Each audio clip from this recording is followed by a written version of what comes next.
Oi pessoal, tudo bom? Tô de volta e nós estamos com 40 dias de propósito, lembra? 40 dias de propósito, hoje é o 30º dia e nós estamos falando sobre a importância de servir. E nós vamos falar que somos moldados para servir a Deus, olha que maravilha. A palavra de Deus lá em Jó 10:8 fala assim: foram as suas mãos que me formaram e me fizeram. Isso é fantástico, né? O que comprova que nós fomos moldados, fomos feitos por Deus. Gênesis fala isso, né? Que Deus chegou e falou assim: agora venhamos e façamos o homem conforme a nossa imagem e a nossa semelhança. Isso significa que ele fez com suas próprias mãos, né? A Bíblia diz que nós somos criação de Deus realizada em Cristo Jesus para fazermos boas obras, né? E em algumas traduções tem assim, que nós somos como poemas. E o que é isso, poema? Ele vem de uma palavra grega traduzida que significa criação manufatura, né? Então nós somos uma obra de arte feita manualmente por Deus. Então nós não fomos criados por uma linha de montagem, sabe? Deus mandou fazer e aí fez várias cópias, enfim, não. Nós somos feitos individualmente, cada um com uma qualidade diferente. E isso é visto também nos animais, cada um tem uma qualidade diferente, um propósito diferente. A gente vê, por exemplo, se você... Vou dar um exemplo esdrúxulo, mas é isso mesmo. Se você, por exemplo, matar todas as aranhas, alguma outra população vai crescer, como por exemplo a das moscas. Se você matar todos os sapos, né, os insetos vão aumentar. Se você matar todas as cobras, os sapos vão aumentar.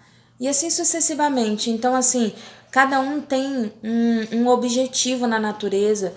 E nós também, nós temos um objetivo, mas não só na natureza, nós temos um objetivo, um propósito dentro do plano de Deus, né? O que acontece?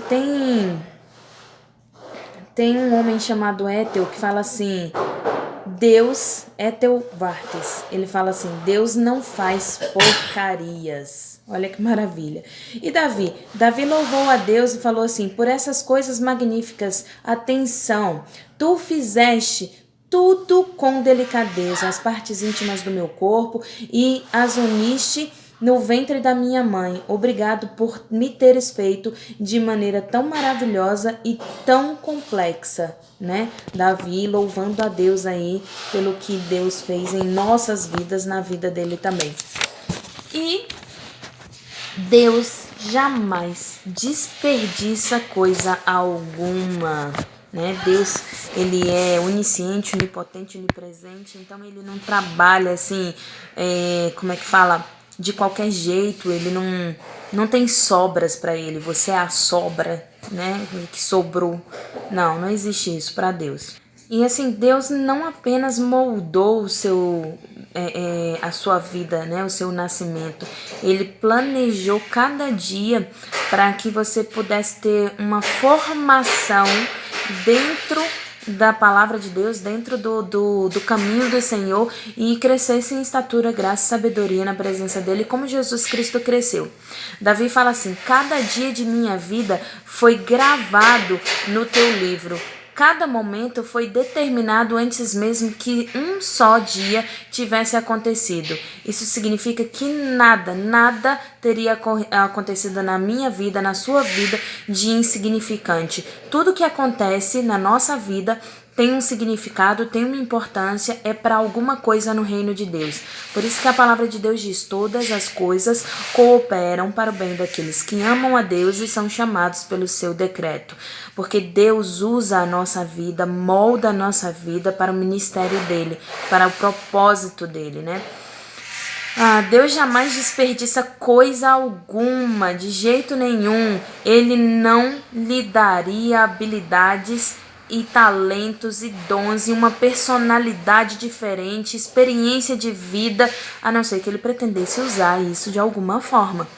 Então Deus não ia te dar um dom, por exemplo, de tocar teclado, piano, se ele não quisesse que você estivesse tocando para a glória dele, para o louvor dele. Ele não te daria uma habilidade de falar se não fosse para falar na presença dele, do poder dele. Então, tudo que Deus te deu é para ser usado. A Bíblia diz que é especial e admirável, né? Nós somos especiais e admiráveis. Nós somos uma combinação de fatores, de formas para ajudar a lembrar. A gente tem 5 desses fatores, né? E aí Rick Warren faz uma...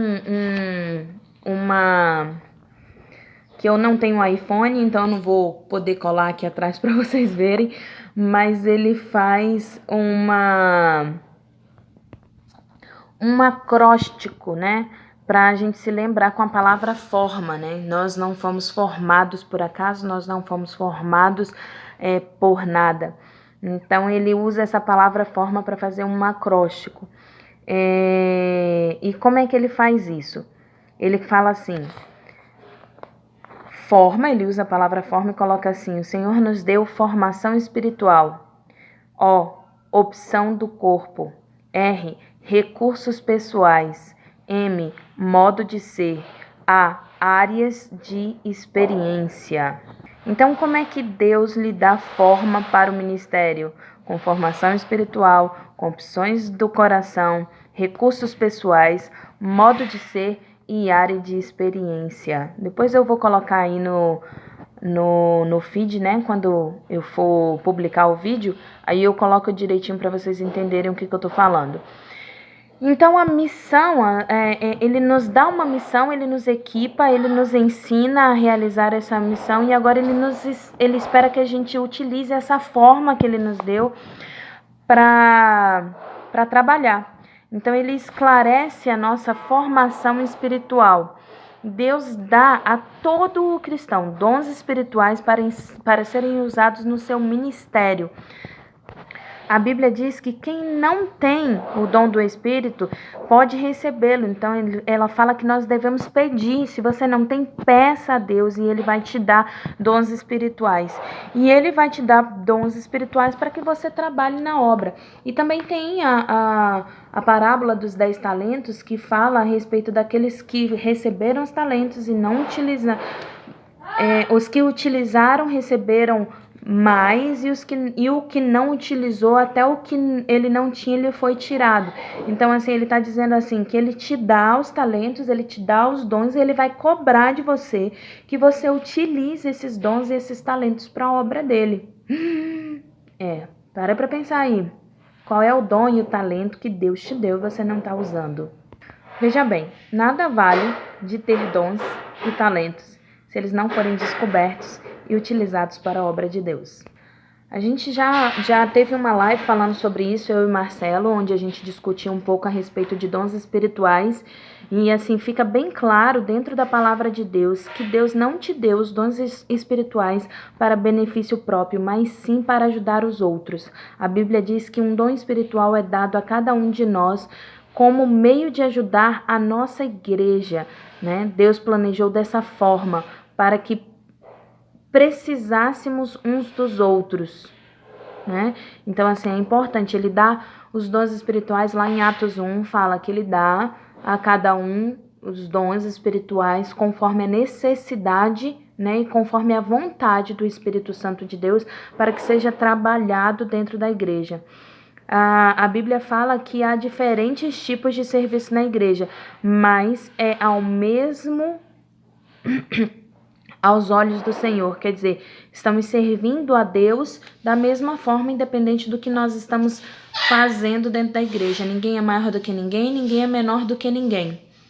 Então, cada dom é importante aos olhos do Senhor e a gente deve utilizar para a honra e glória do Senhor, né? E a gente tem que, lá no ar agora, né, nós temos que ficar atento para as suas opções, né, do coração, as opções do coração. A Bíblia usa o termo coração para descrever o lote de desejo, esperança, interesse, ambições, sonhos e afeições que a gente tem. Então, assim, o coração, ele acaba por representar toda a fonte do nosso estímulo, do que a gente faz, né? E aí o que a gente ama fazer, tanto que, você mora no meu coração, você tá querendo dizer que você ama. Então, sempre quando a gente fala sobre coração, ela tá falando sobre o seu estímulo, sobre o seu amor, o que você faz, né? Eu amo de todo o meu coração. E a Bíblia fala assim como a água reflete o rosto, o coração reflete quem somos, né? Seu coração, ele revela o verdadeiro de você. Ele diz quem você é verdadeiramente. E por isso, às vezes as pessoas que estão do lado de fora, elas falam assim, por que fulano age dessa forma? Por que ele é assim e tal? Porque as circunstâncias, as coisas que nós vivemos, né, fez com que o nosso coração, ele agisse dessa forma. Então, assim, fisicamente, cada um de nós tem um batimento cardíaco exclusivo, ok? Não é igual. Cada um tem um batimento cardíaco exclusivo. Assim como todos têm impressões digitais também exclusivos e padrões de íris e de voz singulares. Nosso coração bate com padrões sensíveis e diferentes. E isso é magnífico, né? Apesar das bilhões de pessoas que existem, ninguém tem o mesmo batimento cardíaco, ninguém é exatamente igual. Então Deus está falando, quando ele fala sobre o coração, ele está falando para ficar atento ao que é sua paixão. Como assim paixão, Cláudia? A gente não deve ignorar aquilo que o nosso coração gosta de fazer, o que ele ama fazer. A gente tem que pensar como utilizar aquilo que a gente ama fazer, aquilo que o nosso coração é apaixonado por fazer para servir ao Senhor. Como é que eu vou exemplificar isso? Por exemplo, eu amo falar e durante muito tempo falar é uma coisa muito, muito chata para as pessoas. Nossa, aquela garota fala demais, quando ela abre a boca, que tagarela. E quando eu falo da palavra de Deus, eu gravo vídeos, eu converso com as pessoas, eu falo da palavra de Deus, eu estou utilizando o falar, entendeu? Que é algo que eu gosto, que eu faço para a obra do Senhor. Ou, por exemplo, quando eu gosto de criança, né? Aí, hoje eu tenho uma insegurança com relação à criança, mas durante muitos anos eu fui apaixonada, literalmente apaixonada por trabalhar com crianças. E aí eu trabalhava de todas as formas possíveis com as crianças, entendeu? Fazia jogos, fazia brincadeiras, trabalhava com histórias e tudo mais. Então, e eu utilizava isso para a obra de Deus, com coreografia. Imagina, eu fazendo coreografia. Pois é, mas eu sempre fiz para a obra de Deus, porque era algo que me apaixonava, que me deixava apaixonada. Então, eu não parei de ouvir meu coração. Não, tem que ser adulta, não posso ficar com crianças, brincar com crianças porque eu sou adulta.